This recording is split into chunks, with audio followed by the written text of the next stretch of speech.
तर ह्या लाईनीत तुझं नाव खूप आहे मार्बल किंग म्हणून. हो पण तू ह्या लाईनीत कसा आलास त्याबद्दल जरा सविस्तर सांगू शकाल? हो, याची ते म्हणजे लय मोठी स्टोरी आहे.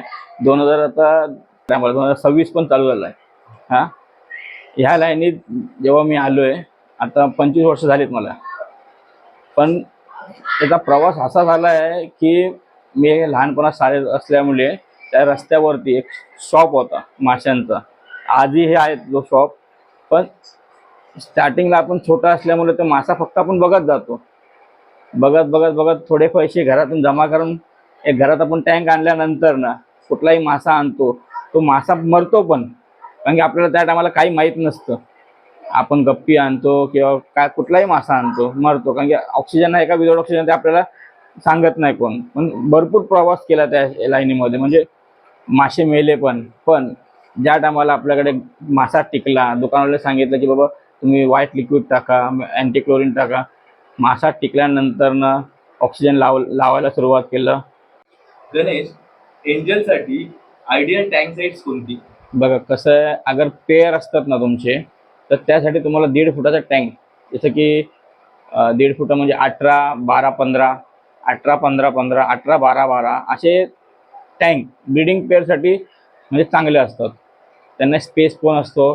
ते काचेवरती अंडी पण लावतात, त्यांच्यासाठी प्लेट आपण ठेवतो, त्या एकदम चांगलं आहे. आणि काय आम्ही लोक तर आर्टिफिशियल हॅचिंग करतो आणि काही लोक तर डायरेक्ट पिल्लांसोबत सोडतात. आता मी भरपूर व्हिडिओ बघतो कधी कधी अशा यूट्यूबवरती, ते पेअरसोबत ठेवतात पिल्लं.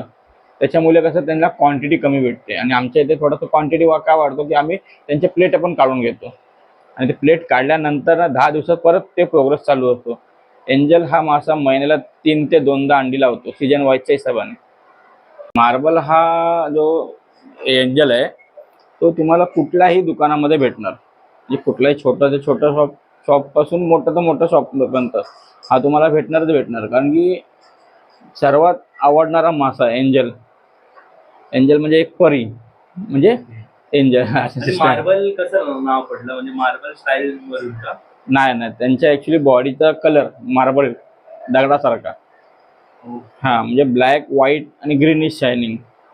म्हणजे हा मार्बल दगड कसा असतो तसं त्याला नाव दिलं एक मार्बल एंजल. जसं की प्लॅटिनम एंजल. प्लॅटिनम म्हणजे थोडा चमकदार आणि पूर्ण ग्रीनिश, म्हणजे पूर्ण प्लेन व्हाईट असणार, त्याचे पंख थोडं ग्रीनिश असणार, त्याला प्लॅटिनम एंजल. डायमंड एंजल म्हणजे जे बॉडी चमकतात ते म्हणजे जेड ब्लॅक म्हणजे पूर्ण dark angel Z black. Red आहे म्हणजे रेड कॅप रेड आहे, त्याचे डोले लाल असतात आणि वरती डोक्याला लाल असतात. त्याला म्हणजे सर्वांच्या व्हेरायटी. एंजलची ब्रीडिंग स्टेप्स बाय स्टेप्स कशी असतात, एक पासून ते एडल्ट पर्यंत, तर ते सांगू शकशील का? हो, सांगू शकणार. मेन तर जेव्हा पेअर अंडी लावते तर त्याचे जे स्लेट असतात आम्ही ते आर्टिफिशियल हॅचिंग करतो. तर त्याचा प्रोसिजर असा आहे, ते 10 दिवसाचा प्रोसिजर असतो. म्हणजे तिसऱ्या दिवशी त्यांना टेल येतात, विग्लर्स म्हणजे तयार होतात त्याचे. नंतर 5व्या दिवशी त्यांना डोले बिले येतात आणि 10व्या दिवशी ते फ्री स्विमिंग होतात. आणि त्या फ्री स्विमिंगच्या दरम्यान आपल्याला त्यांना जसं की कोण डेफनी टाकतो, कोण ब्रँशिम टाकतो, कोण मायक्रोवम टाकतो, म्हणजे सर्व प्रकार आहेत. पण जास्ती करून माझ्या इथे तर मी ब्रँशिमवरती सर्व मासा रेज करतो. म्हणजे फ्री स्विमिंग होणं गरजेचं आहे. फ्री स्विमिंग झाल्यावरच फिडिंग करायची हो, का? फ्री स्विमिंग झाल्यावरती आपण हे करतो. म्हणजे पहिले 10 दिवस असतात तेव्हा फिडिंग टाकायची गरज नाही. काहीच नाही. फ्लोरॉनची कशी डिवॉर्मिंग करावी लागते, वॉर्म आउट या लिक्विड टाकून 2.5 ml टाकायचं फीडवरती आणि त्यांना द्यायचं खायला. हो. तसं एंजल मध्ये करावं लागतं का? हां, एंजलमध्ये करावं लागतं. आता मी तर 15-15 दिवसांनी त्यांना डिवॉर्मिंग करतो.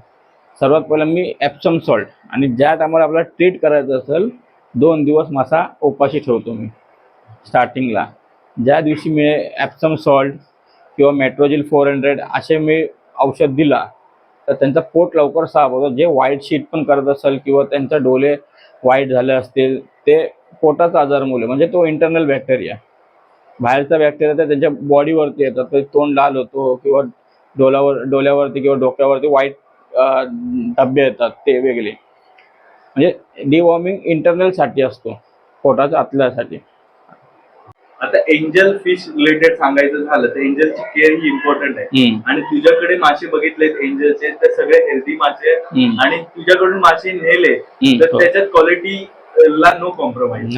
तर तू काय सजेस्ट करशील की काय म्हणजे तू एवढं केअर करतोस की जी केअर बाकीचे करू शकत नाही, काय कसं असतं? सर्वात पहिलं तर मी वॉटर माझ्याकडे डेली चेंज असतो आणि माशांचा जो फिडिंग जो टायमिंग ठेवलाय त्याच टायमिंग मध्ये मी फिडिंग करतो आणि माझा टायमिंग असतो सकाळी 8 ते संध्याकाळी 8 मध्ये मी काही टाकत नाही, कारण की त्यांच्या पोटातला पण डायजेस्ट झाला पाहिजे. आणि वॉटर चेंज केल्यामुळे ते पण मी 50% वॉटर चेंज करतो आणि त्या वॉटर चेंजमुळे तो मासा हेल्थी एकदम चांगला राहतो माझ्याकडे. आणि जे जे कस्टमर नेले त्यांचा पण मला सेमच आलाय की बाबा तुमचा मासा थोडा हेल्थीच असतो, त्यासाठी कस्टमर चांगले म्हणजे आहेत आपल्यासाठी. आतापर्यंत हेचरीमध्ये तू कोणते कोणते फिश ब्रीड केले त्याबद्दल सविस्तर माहिती. बघा, माझ्या हॅचरीमध्ये सर्वात पहिला तर गप्पी ब्रीड झालेला आहे. गप्पीपासून जो सुरुवात झाली आहे माझी, गप्पी मॉली म्हणजे लाईव्ह बेरर सर्व झालेत. आणि त्याच्यानंतर एंजल, शिवराम, फ्लॉरन, डॉलर, ब्लॅक गोस्ट आणि टेट्रा व्हरायटी पण झालेत चांगल्यापैकी आपल्याकडे, जसे की कलर विडो आणि फ्लोरेशन जेब्रा आणि डॅनियस ज्याला बोलतात ते, आणि निऑन टेट्रा पण झालं थंडीमध्ये. म्हणजे सर्वांचा एक सीझन असतो आणि कस्टमरचा जसा रिक्वायरमेंट असेल तसा माझ्याकडे तो मासा मी ब्रीड करायला येतो. तर ना मी आल्मंड लिव्ह आहे ना त्याच्यामध्ये बघितलंय टँक मध्ये. तर मी ऍक्च्युली गुगलवरती पण सर्च केलं, सगळ्यांनीच केलं असेल. आल्मंड लिव्ह पाण्यामध्ये टाकलं तर पीएच लेवल कमी होतो. तर एक्झॅक्टली काय होतं म्हणजे त्याबद्दल तुम्ही जरा सविस्तर माहिती देऊ शकाल का? आल्मंड लिव्हने काय फरक पडतो? ऍक्च्युली तो मेडिसिनचा काम करतो.